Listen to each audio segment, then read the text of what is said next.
A kid named Jamal Anderson works as a shoeshine boy near the main bank in a small town in Texas. It is 1939, the height of racial discrimination in America.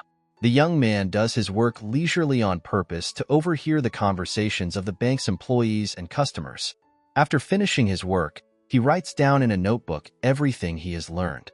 One day, when he overhears the conversation of bankers near the window and finds out how they estimate the value of mortgaged real estate, he is noticed by the chauffeur of one of the bank's clients, who chases him away, threatening to tell his father about it. In the evening, his father realizes that his child is endowed with a special intelligence, having investigated the son's notebook, but admits that he is unlikely to get rich because the whites simply will not allow it. 15 years later, having raised enough money, Jamal, with his wife and son, moves from the conservative state of Texas to the more democratic California.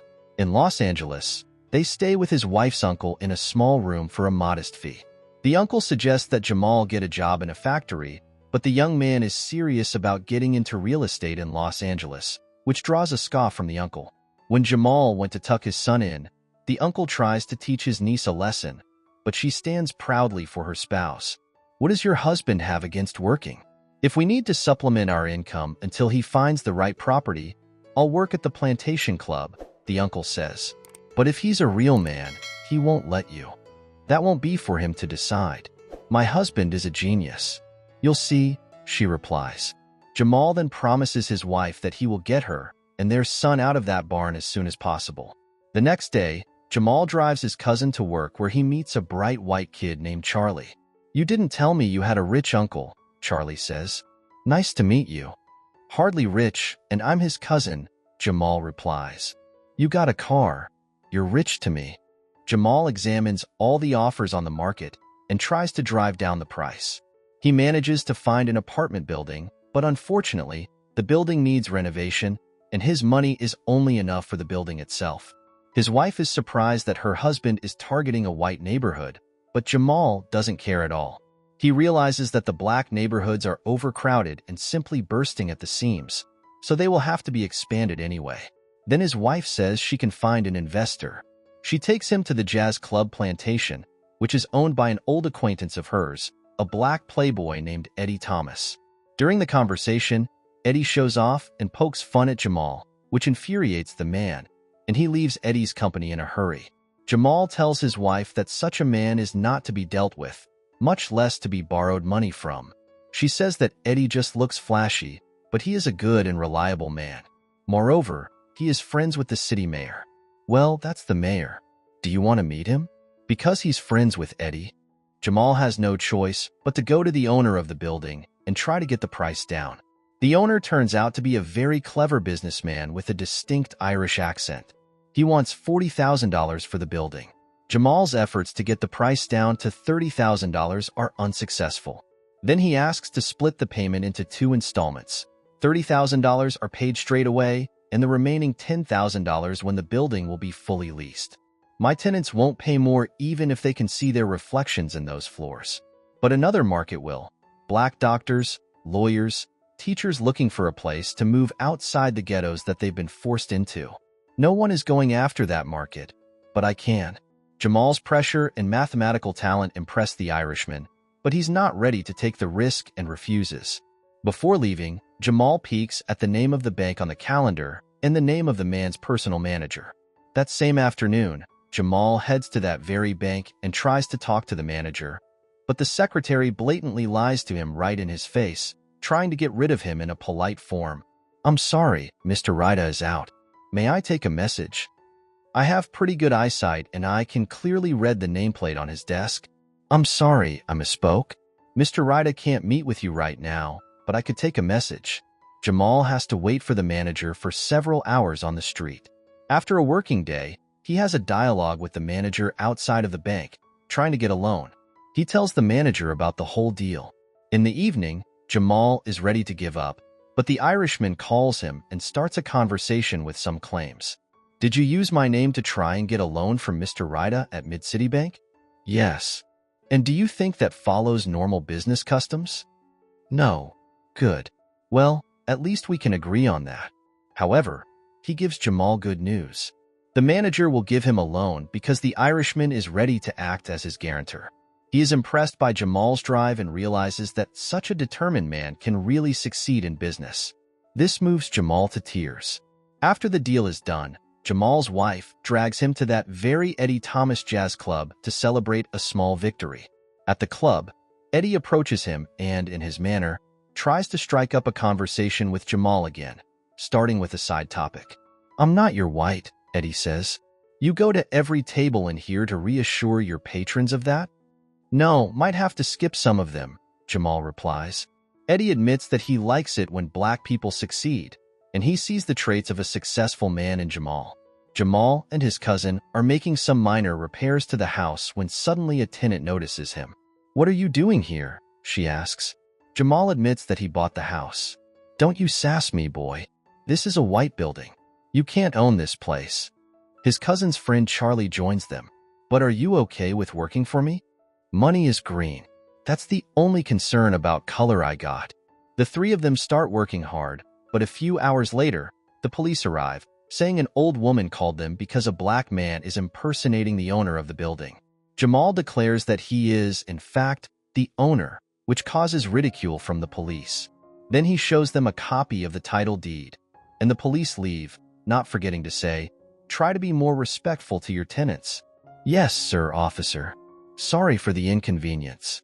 In the evening, Jamal moves into one of the apartments, which causes wild resentment from that elderly woman. She doesn't intend to tolerate the neighborhood with black people, so the next day, she moves out of her apartment. But the apartment doesn't stay empty for long because, in a short time, a well-to-do black lady moves in. Jamal gives the Irishman the remaining money, and the man offers Jamal a partnership. He proposes to buy up houses thanks to his reputation in the bank and share all the profits 50-50ths. He is Irish, so Americans are reluctant to deal with him. He suggests Jamal negotiate on the phone as he has competent speaking skills, is excellent at bargaining, and most importantly, is good at calculations. But when they need a face to sign the deal, it will be the Irishman. Over time, they buy up a huge number of houses throughout the area, and business begins to take off. Jamal buys a pretty decent house for his wife. All the houses are successfully occupied by solvent people, and Jamal's business is booming. But as you know, the ups are often followed by the downs. The death of Jamal's partner marked the beginning of that downhill slide. After the death of the Irishman, his wife is willing to buy out Jamal's interest as she's not going to run the business with a black man. She offers an amount 4 times below the market value. Jamal says he owns 50% of the houses, but since the agreement between them was only verbal, the woman may not pay him anything at all. So Jamal has 2 choices: take what she gives him or try to sue and possibly end up with nothing. In an attempt to find a witness to their arrangement, he goes to the bank manager who refuses to see him because he is already working with the Irishman's wife. Jamal realizes that he has nothing to gain and heads to the exit. At the door, he notices a sign with companies that rent offices in this building. There are mostly banks among them. He comes up with a bold and almost unrealistic idea to buy the whole building so that no one here would dare to ignore him. His bold idea, fueled by a hurt ego, makes him leave prejudices and personal principles and turn to Eddie Thomas.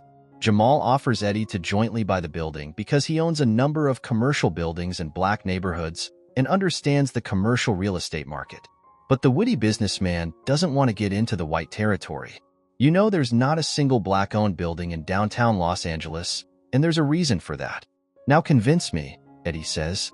However, Jamal convinces him with the phrase that the banks will not dare to refuse them a loan while sitting in their building. In addition, the banks have information about real estate, which will make it easier for them to find and evaluate new investment objects. Surely Eddie likes the idea. Of course, no one will want to sell the building to black people. Moreover, they will not even communicate with them. So they offer Charlie to become their representative. The guy is frightened by the proposal and says that he will not pull such a role. Eddie himself, having seen this simpleton, doesn't believe that the guy can help the case, but Jamal is sure that he can be trained. Charlie is sitting in a cafe, thinking. A waitress recognizes him. She studied with him in the same school. "You were a few years ahead of me, but I mean, everybody knew who you were," she says, flirting with him. The girl is interested in what he is so puzzled with, and during the conversation, Charlie says that he was offered a partnership in the real estate business. The humble factory worker felt really proud when he told this to the girl, and she also began talking to him respectfully. This played a key role in his final decision. He is full of enthusiasm and gladly agrees to the case. I'm in. The businessmen begin to teach the guy all the subtleties of the rich life. Eddie teaches him to play golf and make conversations with rich people. Jamal tries to explain how multipliers and formulas for real estate valuation work. Seeing the guy's vacant stare, Jamal realizes that he needs to start his training with the most basic things. Maybe we should start with a math review. That would be great. At first, the guy doesn't succeed, which disappoints Eddie, and he realizes that in a month they will not be able to make him a worthy representative of their interests. But gradually, the young man begins to demonstrate an excellent ability to learn, thanks to his exceptional memory. After a month, he easily performs complex math calculations without taking off from the game of golf. Eddie organizes him a game at an elite golf club in the city where he allegedly accidentally meets the owner of that very building named Charles Renault. After the game, Jamal begins to prepare the guy for a business meeting with Renault. He explains to him all the bargaining options, all the possible amounts and offers. The guy cannot cope with such complex calculations, so he just memorizes all the combinations by heart, thanks to his excellent memory. I just memorize it. All of it. Yeah, I got a pretty good memory. That good. During the meeting with the owner, Charlie demonstrates excellent awareness of all the financial prospects of the building. He floods Renault with his calculations, shocking the man with his math skills. How do you do this in your head? Renault asks. Even his accountant with a calculating machine cannot keep up with the guy, especially when you factor in vacancies, which are at least 9% less than I counted 12. How could you possibly know that? Charles, it's November. It gets dark by 5 p.m. If you want to know about your vacancy rate, you need light shining in all those unleased spaces by 4:30. In the end, he drives the businessman into a corner, thanks to which he manages to bring down the price from $25 million to $22 million. I'll tell you what, I'll give you two options. We get an 11% capital return rate, and you get your 25% profit in the markup, or we get a 10.5% cap rate, and you take an 18% instead of a 25% markup. You can choose, but he can't help you. The partners celebrate the victory and immediately start buying houses in white neighborhoods with access to favorable loans. The manager who has always ignored Jamal is puzzled at how things can turn out in life. They reach really great heights in the real estate market. They own 177 buildings, some of which have more than 100 apartments. The sheer amount of real estate in white-only areas makes them instrumental in the fight against housing segregation in Los Angeles. They have even personally welcomed the vice president of the country in their building, and Charlie marries his waitress. In 1963, Jamal is already a successful businessman, and he comes to his small town in Texas to see his father. At that time, Texas was the most radical state, and the attitude toward black people here remained unchanged. The father admits he is proud of his son. Jamal says that it is easier for blacks to live in California, but the man tells his son, I don't think it's California. These words encourage the guy. The next day, he goes for a walk around his town with his son in expensive suits. The son is surprised that people stare at them like that. Why are they looking at us, Dad? The son asks. This place is different from California, son, Jamal explains. I'm sorry you had to see that. They approach the main bank near which Jamal used to shine shoes and gain invaluable knowledge. He asks the local shoeshine boy, how much for a shine? I only do white folks here, sir, the boy replies. This once again spurs the revolutionary entrepreneur. In the evening, he confesses to his wife that he wants to buy the bank so that black people in Texas will have a chance for a decent life. After all banks in Texas create unrealistic credit conditions for black people with their inflated interest rates so that they cannot make loans and thus violate their constitutional rights. His wife realizes that if Jamal is up to something, he will follow through with it. Upon arriving in Los Angeles, Jamal tries to talk Eddie into this venture, but the latter says that it already looks like altruism for black people rather than doing business. What's more, under Texas rules, we can't even enter their bank to control Matt. Blacks are only allowed to enter the bank as the help, Eddie says. But seeing that Jamal will still do what he is up to with or without him, Eddie agrees to this crazy deal. They bring Charlie to a meeting with the bank owner, Robert Florence. Eddie accompanies Charlie under the guise of a chauffeur. The owner of the bank is ready to sell his business for an agreed sum with one condition. His son, Robert Florence Jr., must remain in the bank as a credit expert, and the owner retains 20% of the shares. Everyone is ready for the deal, but the owner's disgruntled offspring asks uncomfortable questions, such as why Charlie's partners are not present at the deal. Who are Jamal Anderson and Eddie Thomas? My financial partners in Los Angeles. Why aren't they here? Honestly, because they're too rich to bother. That's why they have me. Despite this, the deal goes well, and the trio successfully acquires the bank. Jamal immediately goes to the black preachers and informs them that he and his partners have purchased the mainland bank to change the bank's policy regarding loans to black people. He needs their help to identify responsible potential borrowers in their congregations. Also, everyone must maintain confidentiality. Jamal makes home and business loans to black people. Thanks to your loan, we bought 2 new pieces of equipment and doubled our revenue in 3 months, one borrower says. But Florence Jr., who had hoped to inherit the director's chair from his father, pesters Charlie for a large number of new loans.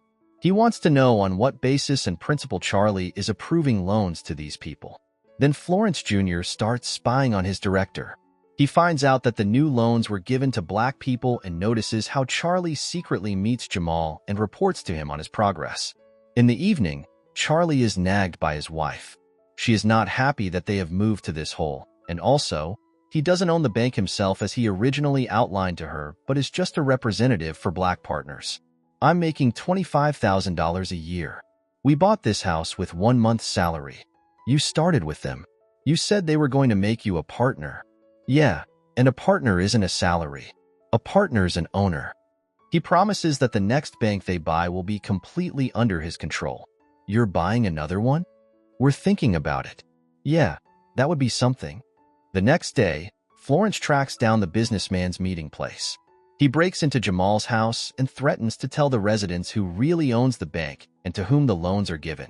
All the whites will run to close their deposits, and the bank will just collapse. Then you'd own 20% of a failed bank instead of a booming one. So we're in this together.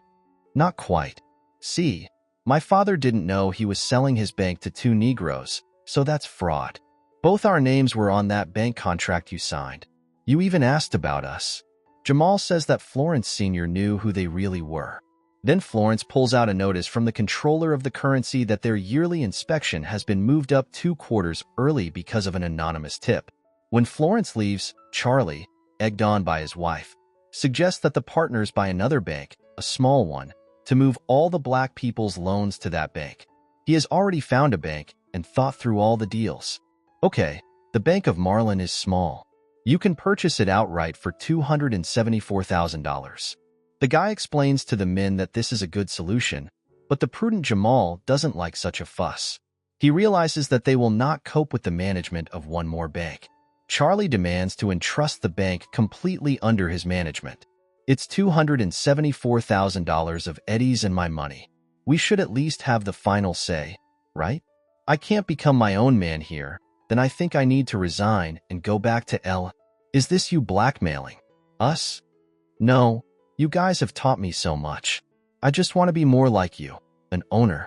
In the end, Charlie manages to get the management of the new bank by means of pressure.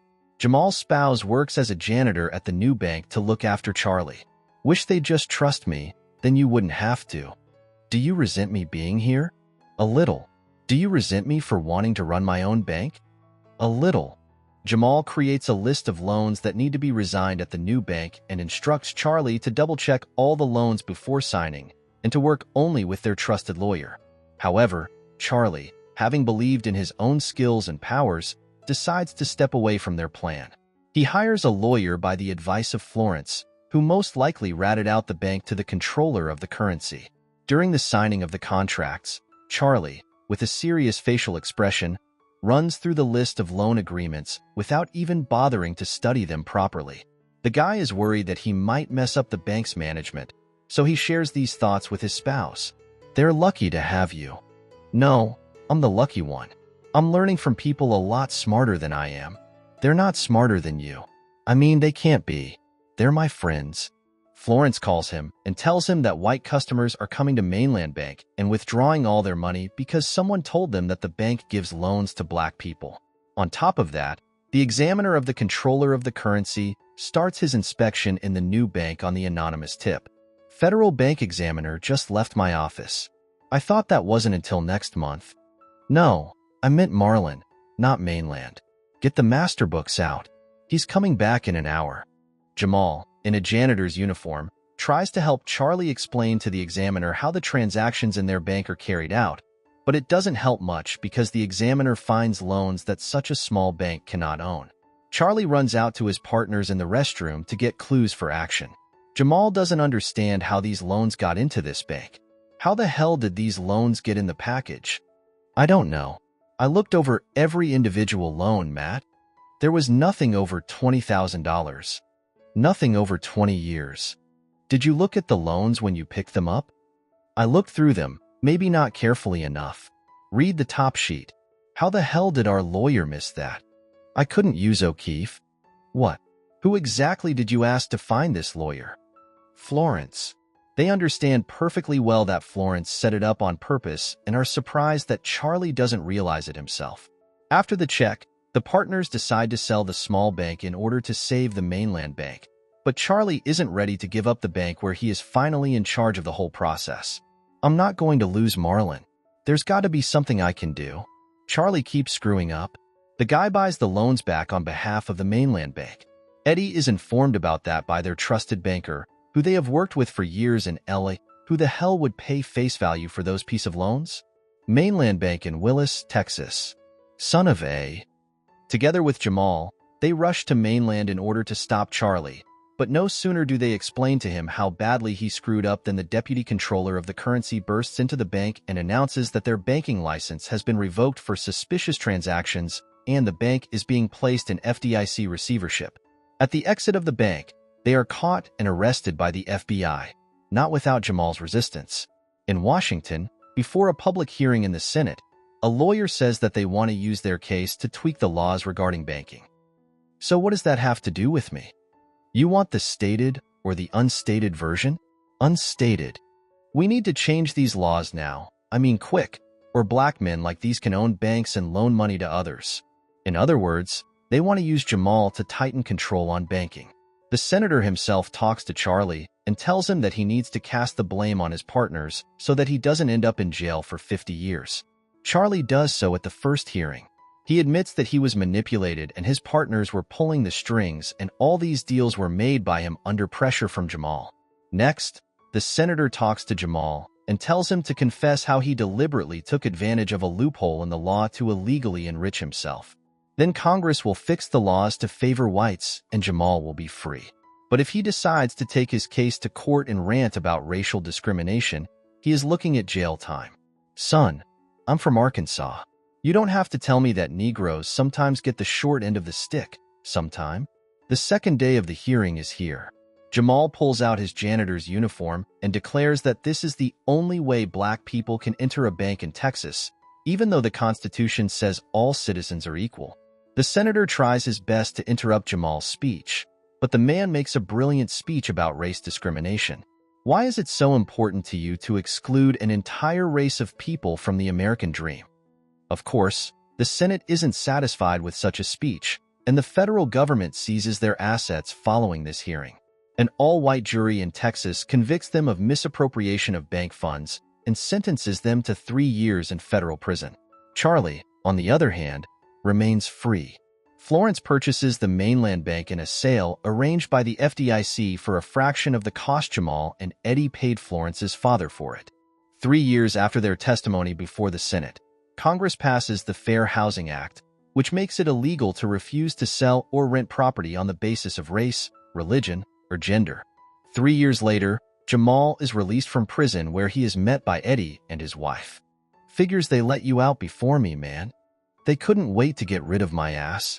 The men are overjoyed that they got off easy, but Jamal's wife doesn't understand what they're so happy about since they're bankrupt now. Then Jamal admits that before the first hearing, Charlie called him and admitted that the senator pressured him and he would have to testify against Jamal. Jamal then asked him for one favor, to sell some of their assets and buy him and Eddie 2 mansions in the Bahamas. This was successfully accomplished by Charlie. Friends moved to the Bahamas in their luxurious mansions. This movie is based on a true story. I hope you enjoyed it, and I'll be extremely happy if you subscribe to my channel.